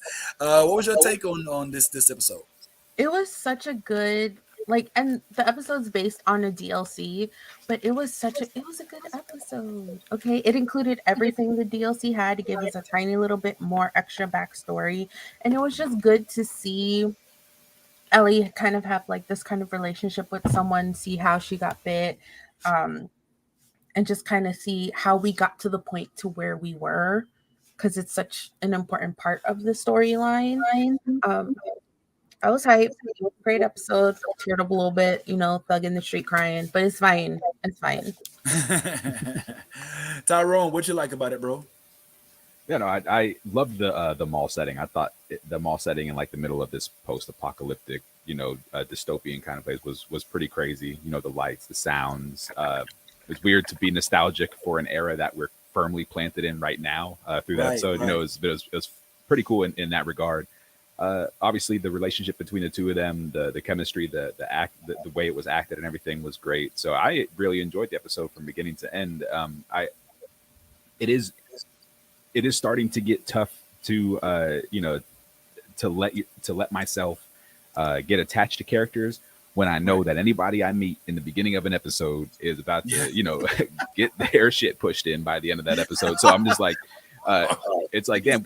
Pushed in. Oh my god. Yeah, can I get one episode where I leave like, oh, thank God? You know what I mean? Like I want to be happy once, but no, it was a great episode, and it was emotional and just really well done. What about you, Bad Ty? What was your thoughts of this episode, man? I see you liked it. 2 thumbs up. Why'd you give it 2 thumbs up? Well, first, I just want to say thank you to the writers for not making Vince's version of the show, which would have lasted probably every bit of 2 episodes. If all the zombies are killing everybody, it would have just been called The Rest of Us, not The Last of Us. But nah, I'm with Tyrone at this point. Like, my last really good cry was when they killed Little Man. And now I'm just like, it's time for everybody to die. I mean, but it's I'm not bored with the show at all at this point. I think the writing is still very good. The backstory this week was necessary. We all were waiting for it, and it kind of fit what I thought was what kind of happened when she was asked, 3 or 4 episodes back. Oh, so were you alone? And what I'm saying when she was having that conversation with Tess, and so she didn't really answer.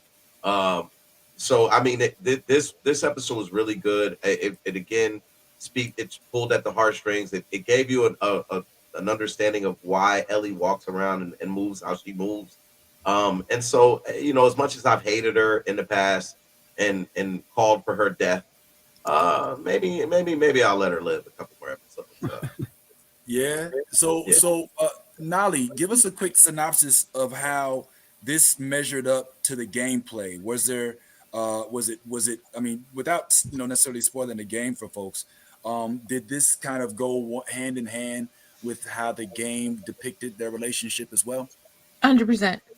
And there are a bunch of videos that like splice the episode with scenes from the DLC, and so you can see like they like down to the stores, down to the arcade name, it was like ABC 123. I think they always win whenever they go play with the video game, because it keeps the gamers happy and keeps them out of our comment section.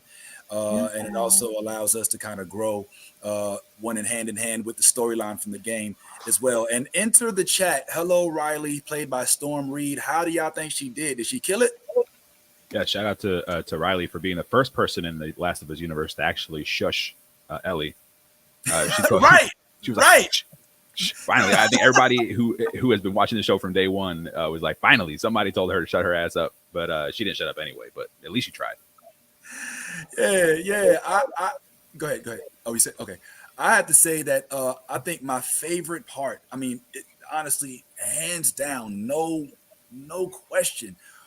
When you talk nostalgia, it gets no better for an 80s baby like me than to see Mortal Kombat 2, a game that I used to ride my bicycle, which I don't do anymore, and probably never will again. But I used to ride my bicycle like miles to the arcade. And I remember I spent, which was a lot of money back in the day for me, but I remember this distinctly. I spent $36 playing Mortal Kombat 2 one day. That's back when we used to take our quarter, put it on the thing, and wait to play next. And because this is the only way you couldn't just play it on Genesis. It didn't come out on Genesis yet, you know what I'm saying? And it wasn't the same gameplay. It was all weird and murky. So like you had to go and get the Game Pro magazine, Nintendo Power magazine, sit there and learn the moves. And so when she won with Melina and she said down forward, back forward, low punch, I was like, bitch, that's the actual freaking finishing move. You know what I'm saying? And like, so they did their homework. So you got to give the props to the writers, man, for including that. I hope I'm not alone in that. Did y'all play Mortal Kombat 2? Absolutely. That's pretty fire. Tyrone, who was your number one pick? I was a Raiden guy. Raiden. Okay, Raiden. Okay, yeah, because they spelled it either with a Y or an I. It was always weird. Well, yeah, there's people pronounce it differently, so I just say both usually. Okay. Bad Tie, who's your pick, bro? Baraka. Yeah. People used to say I look like Baraka, you know what I'm saying? So I'm a little averse to I don't even like to smile no more. Nolly, did you play Mortal Kombat? I did a little bit. Yeah, I'm not really a fighting game person, but of course, being the bisexual that I've always been, I was like, ooh, titties. So I'd be like, or something. Always. If they jiggle washy punch, even better. Oh, man. No. You're more of a Dead or Alive fan for that reason then, right? Mm-hmm. Yeah. I'm here for the storyline. Boy, you must have loved it when there was that female Goro, Oh, whatever. Goro, She yeah. had those, and then Shiva and Cinder and all that. Well, not Cinder. That was a Killer Instinct. But anyway, yeah, man. I like Tyrone was a Raiden guy because it was easy to forward low punch, forward low kick. You know what I'm saying? Hold L punch. Low punch and do the fire, and then just hit down up and teleport behind the person and he had the easiest finishing move of all. He just had to hold high punch for 3 seconds and you electrocute him. You know what I'm saying? And I love how that freak his language. Get back in the car.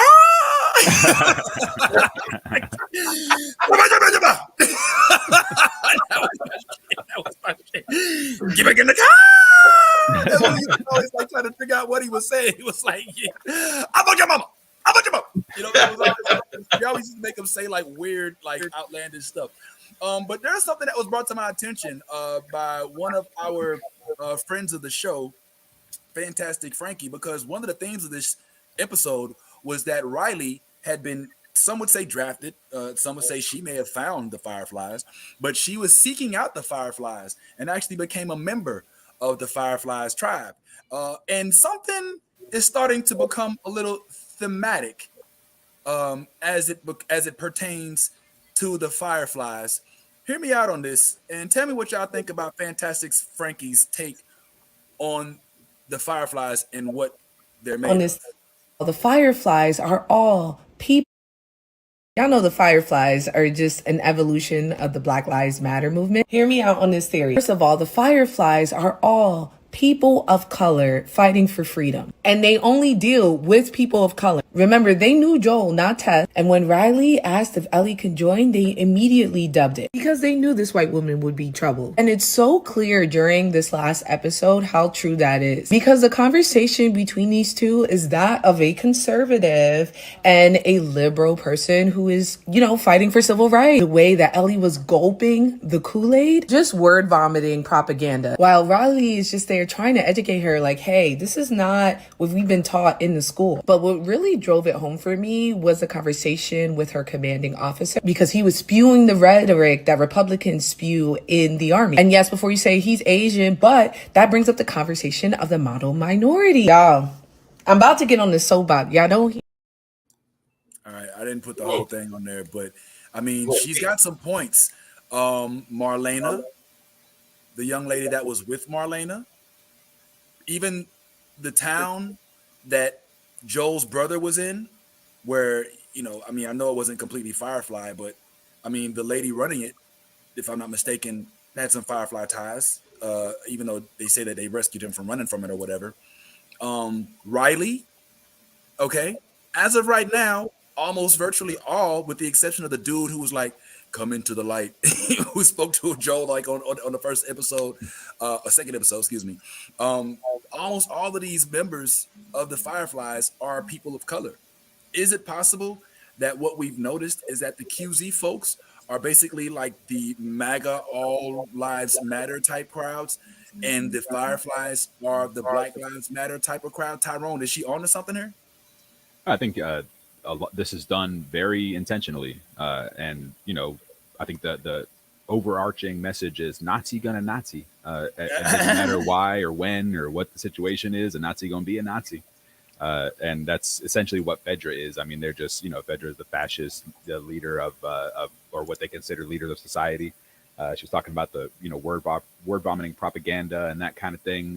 Was absolutely society will fall apart if we didn't do things the way we did them. We have to rule with an iron fist, because if not, then everything's going to go to hell. Well, we saw an example of that not being the case in Wyoming, which is, I believe, where Tommy was and stuff. So I think this the Fireflies being mostly people of color, as people who are fighting for their freedom, or who are being searched out and who are trying to be snuffed out by Fedra and stuff. It all makes sense. I'm on that train with Fantastic Frankie. Yeah. What you think, Tyrone? I mean, Bad Ty. I think it's gonna be funny when we get to like the end season finale, and the head of the Fireflies is a white man named Colonel Sanders. It's gonna be like, yo, I was running it from behind the scenes all along. So I don't know. It's always gonna be us in the struggle, and so if we're made up of mostly the Fireflies, it wouldn't surprise me if it's us.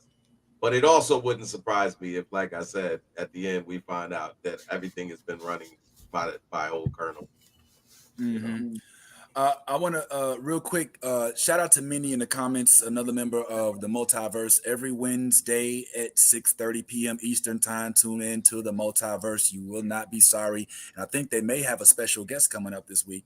You don't want to miss that, man. If you're into fighting, UFC style, not to spoil, maybe a good idea to tune in. But yeah, Minnie did have a good question here, and that wasn't Joel's brother? I think it was. Did he say wasn't Joel's brother in the Fireflies? Yes, he was, and that also it shows 2 points. Number one, that he was a person of color because and this leads into one of the next subjects, but since he is kind of low key race swapped, and we can discuss the merits of whether or not Latino is a race and that whole other thing. But in the game, they were two. I don't want to. White men. All right, I'm just gonna say white men. I almost used the red word. But they were two white men. Now he's Latino, and yes, he finds himself as a Firefly. But it's also kind of, significant. I would say that he ended up leaving the Fireflies. And he's not like an Afro Latino. He's not a white, black identifying Latino. So maybe there's something there. Maybe there's not. I'm not throwing any hate or shade on him because he did ultimately end up jumping the broom with the chocolate sister. So I don't know if that's. So did Joel. They both down with the Brown. Yeah, let's not forget Joel had. Let's not forget. Yeah, man. Listen, they come from the Beyonce Houston school of, you know what I'm saying? I don't think you're ready for this jelly. You know what I'm saying? So yeah, man. I think that there's some room there, but he definitely is a ranking member of color. I have yet to, with the exception once again of the one guy who whispered to Joel, come into the light, or if you see the light, or look for the light. Everybody else that has represented this clique has basically been a person of color. So shout out to Frankie for pointing out something that was kind of obvious, but maybe just needed to be said out loud. What's up, Tyrone? Bad time. Can we also just give a special shout out to Tara from True Blood for all the True Blood fans? Yeah. They'll remember Tara, very, very strong actress within that series, and I haven't seen her in a long time. It's good to see her back on film doing things for HBO again. Hello. Yeah. Well, she was a prominent member of the Queen Sugar cast. For those who watched Queen Sugar, and that was not necessarily a show we would talk about on here as much, not because it's not worthy of talking about, but it's not really nerdy. It's really historical, but it's a great show. Great show. I didn't see every scene, every show, but I would be in the background when Kim was watching it. You know what I'm saying? And I'm picking out on inadvertently, in passing. But a couple things real quick before we move on. So this episode was kind of significant, not only because we got to see this nostalgic dystopian universe that represents where we kind of stay at now, but also we got to see what it means to be a young girl who doesn't have a lot of options and is frankly falling in love with her best friend. And I hate to do this because I hate tokenism and I hate the concept of, hey, Vince, you're the black guy. Tell us about racism, as I experienced on some shows that I used to be on. We won't call those names. But what does it mean to be in that struggle? Because Nolly, just keeping it real, in the beginning of this episode, they joked about Riley marrying, running off with some guy and, marrying him. And she's like, oh, yeah, and I'm going to have all his kids and blah, blah, blah. But it quickly moved forward to romance between the two of them. What's it like to have to bottle that up with a friend that you may have some feelings for, that you don't even know, first of all, if they lean that way. Second of all, if they would completely dismiss you if they learn of your true feelings. Like, I don't even know the struggle of that. Is that a thing, or it's a thing? It's hard, especially like growing up. I had a lot of guy friends, like a lot. Like I was not a girly girl, no makeup, no.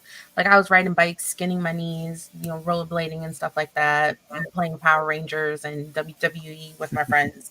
So You know, it happens and it's hard, especially because then you have to worry about like, okay, if I tell them this, then what if I ruin that friendship?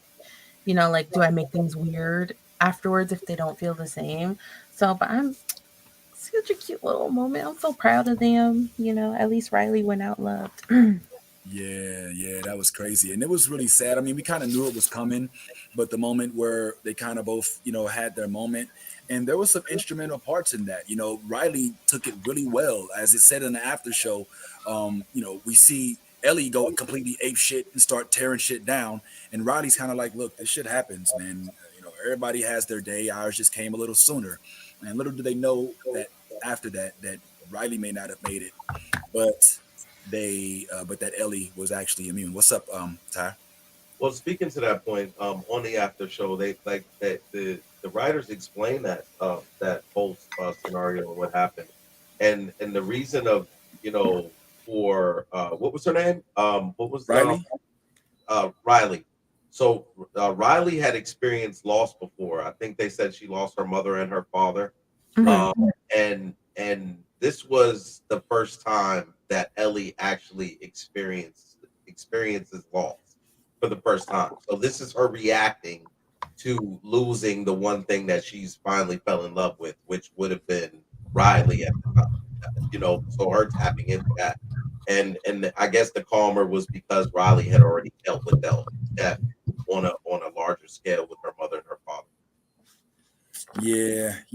There's a lot in this episode that was deeper than. I mean, this show is so deep on a whole nother level. I mean, they're speaking in metaphors. They're showing things in metaphorically, and I mean, here's two kids. I say, I mean, because I think they're teenagers.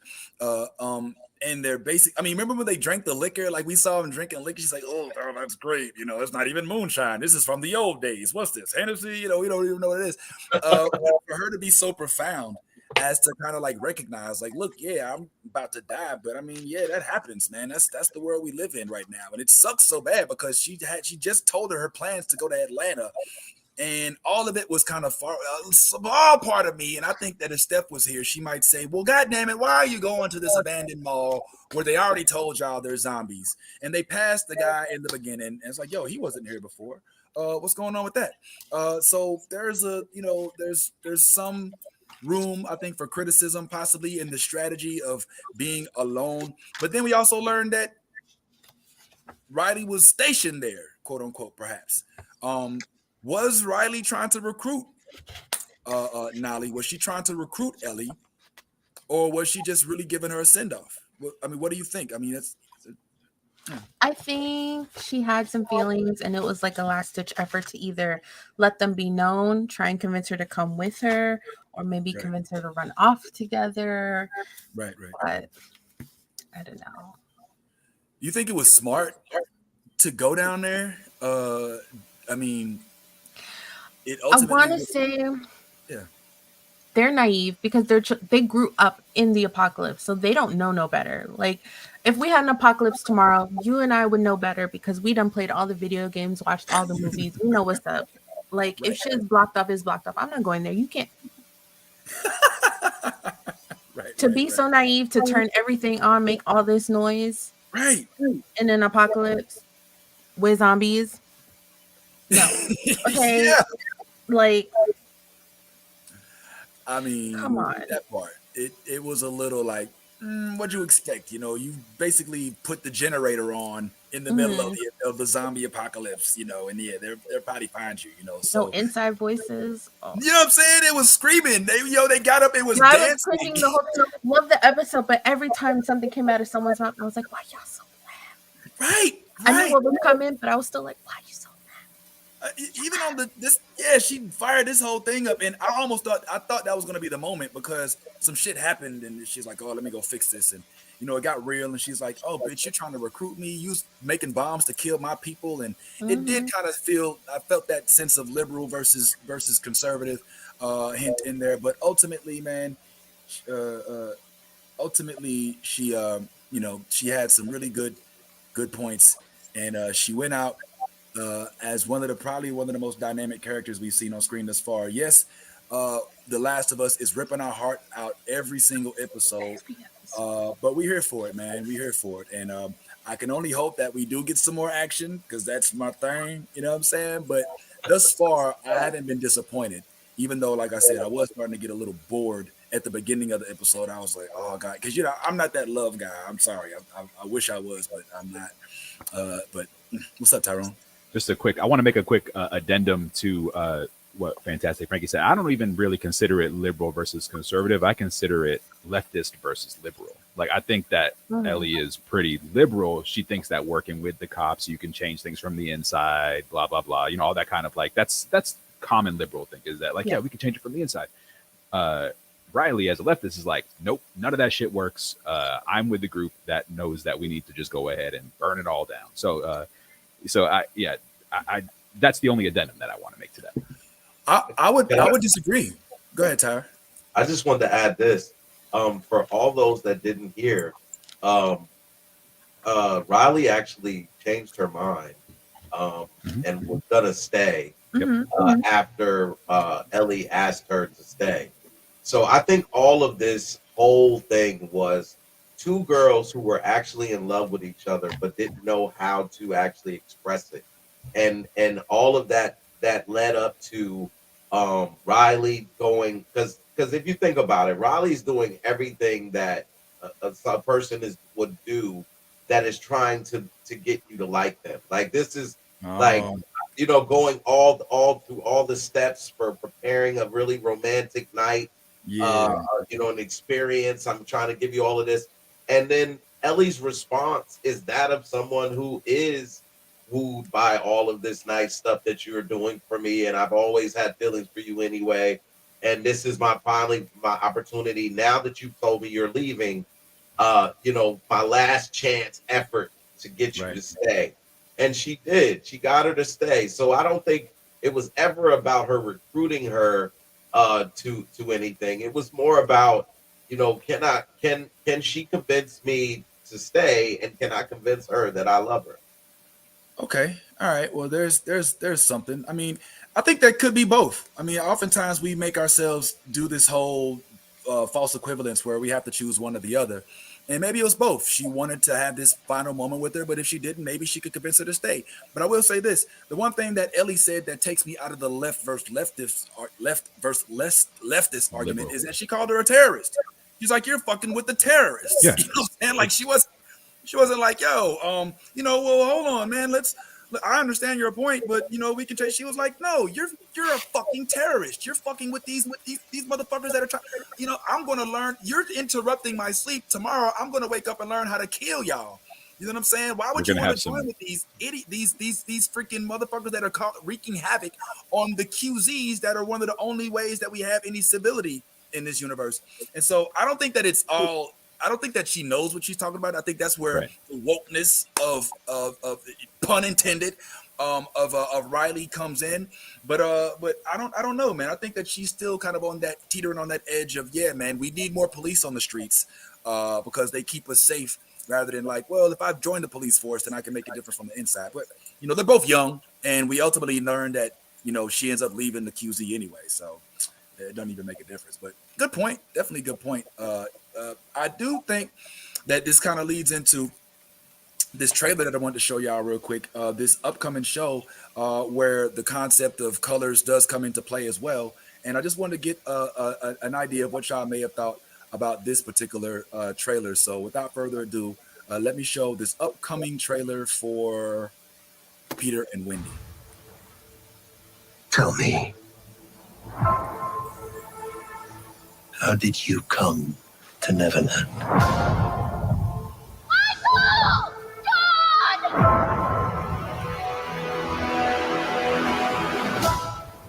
Are you Lost Boys. every last one of us? But you're not all boys. So? What is this place? It's home. Peter found it. Just like he found all of us. It's like he found me. Peter Pan? Were you expecting someone else? I'm going to stop it right there out of fear that we'll get canceled, because Disney is real stingy about their content being projected. But the point that I wanted to make was, I see that they are not going traditional Peter Pan Lost Boys. And in genuine, in spirit of all things that bring people of color into the play, of course, we already know. I did that real sassy just now. Then I was in spirit, girl. Girl, they're gonna trip because already they getting backlash because Tink is been cast as Yara Shahidi, who, frankly, you know what I'm saying, isn't it? I mean, like she's not even like the most prominent member of this whole back. Like, don't get me wrong, I know Tinkerbell is prominent in the Peter Pan universe, but I mean, give me a break, man. If I could, I might see a little more if it was Wendy, but even if it was, it's like, come on, bro. These movies and these shows and these concepts were developed when the notion that black folks wanted to be included or should be included wasn't even necessarily in the fray. And they're already getting backlash, Tyrone, because Yara is pink. Ah, my God, here we go again. I posted something that said, are we doing this again? Seriously? Are you surprised, Tyrone, or is this just the world we live in now?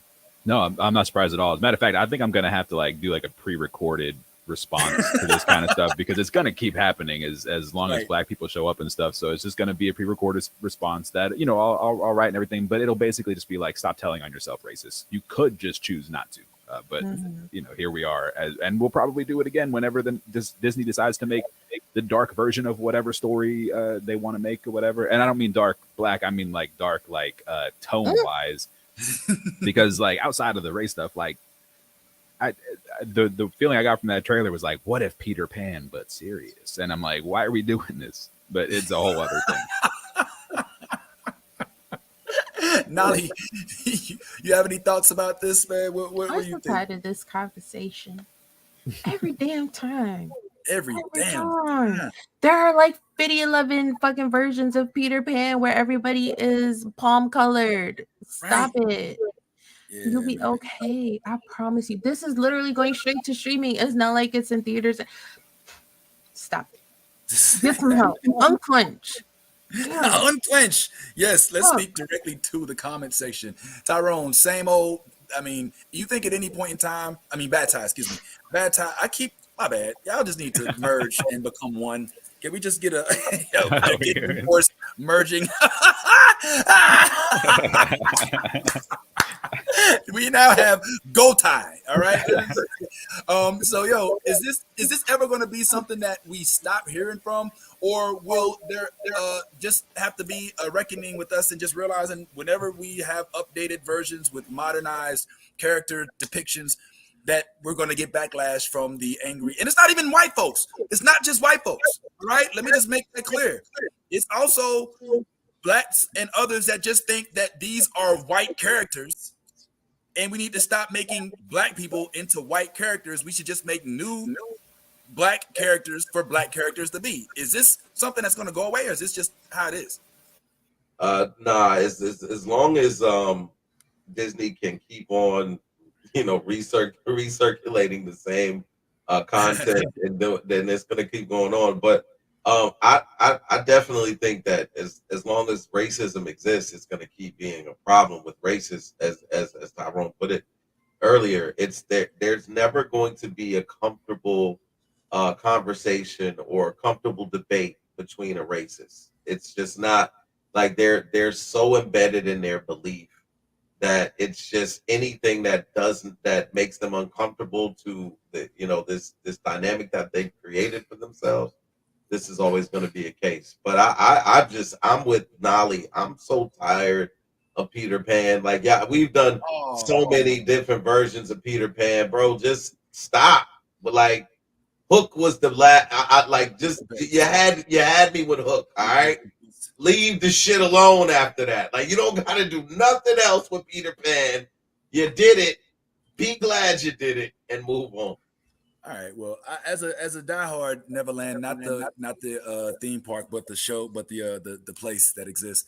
I love it all, and I hate to see them trash it already. I did make a post about how this is already happening. Here we go again. And to their credit, one of the friends of the show did comment and say, "Yo, look, some don't want it, but we here." So shout out to our homie Ismail. Maybe he'll come on the show one day. Who knows, man? But that's a whole other thing.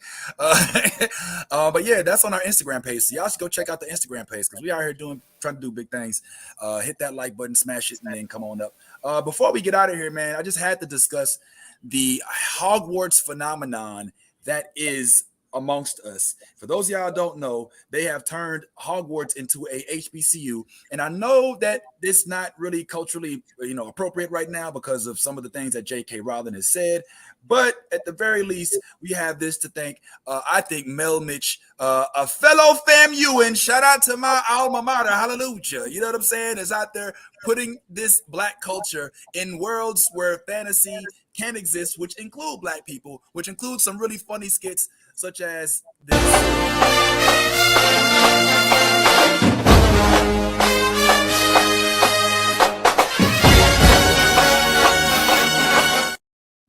If you didn't go to a HBCU, you might not recognize what any of this stuff is.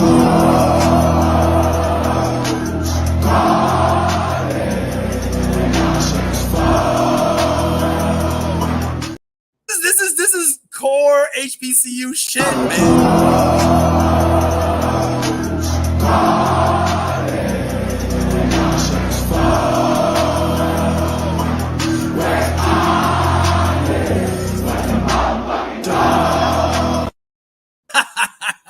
I love it. Yo, Nolly, what's up? You and me, you want to go back to school? Let's go to Yo, it's my favorite thing on the internet right now. I shit you not. I have the website open with the merch, and I'm like, I'm gonna get me a Letterman jacket. Like, what's up? I'm ready. Let's go. I always wanted to go to an HBCU, and I never did. And so this is my shot. Yo, I think you should take your shot, man. This is hilarious. Period. I did want to put up a video of did I get it? I don't think I got it. On this, the Firefly. That's not it. Damn it. All right, I thought I had put it up, man, but I had. I want to know who you got. Who you gonna cast as the head of Slytherin? Who you? I mean, you know what? Because we got to change the names too. You can't. They can't be Grindelwald and all of that. It got to be something. They got to be something black. And Samuel L. Jackson has to play the head of the school. That's all I know. If you don't have Samuel L. Jackson as the head of the school, then this is not a true HBCU. And yes, the actual legit mother I swear to God, I'm so angry at myself because I swore I had uploaded this, man. But Mel Mitch, who is killing it in the game right now, my FAMU sister, she actually had this video that I thought I had posted. I didn't get a chance to, where she's basically a black teacher at Hogwarts, and she has to monitor the kids during detention, and the shit she says is it's tremendously funny. I think we will revisit this because I definitely wanted to bring Steph into this fold, as I know she's a real big fan of it, but I at least wanted to introduce this concept for those of y'all who are not familiar with the fact that right now HAMU is out there. The Hogwarts Agricultural and Magical University is out there doing big things, man. So I'm loving it, loving every single minute of it, man. So we'll probably talk a little bit more about that next week. But I think we've come to the end. I did think that this was weird for Marvel artists to try to blame Black Panther for Ant-Man poor visual effects. Y'all didn't even think that the visual effects were that bad. So I didn't. Yeah, anytime, real quick in this conversation, whenever this comes up, you're not mad at Black Panther, you're not mad at Marvel or Disney, you're mad at capitalism. And I'll keep it at that. Okay. All right. Spoken like a true Firefly. Gotta love that. Well, man, I think we've unfortunately come towards the end of our spout here today. What have we learned today? We've learned that, kids, hey, if you want to win in life, if somebody comes back at you once you learn that you're doing better than them, then you don't necessarily have to clap back at them on the red carpet, I guess. At least do it in a more graceful way. We've learned that Mandalorian isn't as great as I thought it was. I guess, I loved it. I think that it was introductory, but we learned that we hope it gets better. And maybe if you have a really good end to it, I guess it's kind of like Cassian Andor coming back in Return of the Jedi after not making it through Rogue One. It's like, can we put Cassian back together? You know what I'm saying? All right, that's a whole other thing. We learned that Peter and Wendy is not necessarily the fave of those of this cast. We didn't get to talk about Carnival Row, which I think is a dope show. Really good show. Really dope show. Y'all should definitely be watching it. It's a show where basically it's like they turn the fairies, like fairies are like Jewish people in a concentration camp, and they've got what they call the Critch, which I think is like short for creatures and shit like that. So I think that's something we might talk about in the future. But we look forward to tomorrow's episode of The Last of Us. I might go check out Creed 3 at some point in time, and we'll see how all this goes. But for today, we're going to go ahead and wave goodbye. Appreciate everybody for tuning in. We'll come back next week. We may do after, so I don't know. We'll talk about it. But the most important thing is always, as we say, be your authentic self, because if you ain't being yourself, you're being fake. And anybody got time for that. And in all things you a geek, please make sure you go ahead. Even if you Michael B. Jordan and you ain't corny, let that geek flag fly. I love the new blurred order. You should too.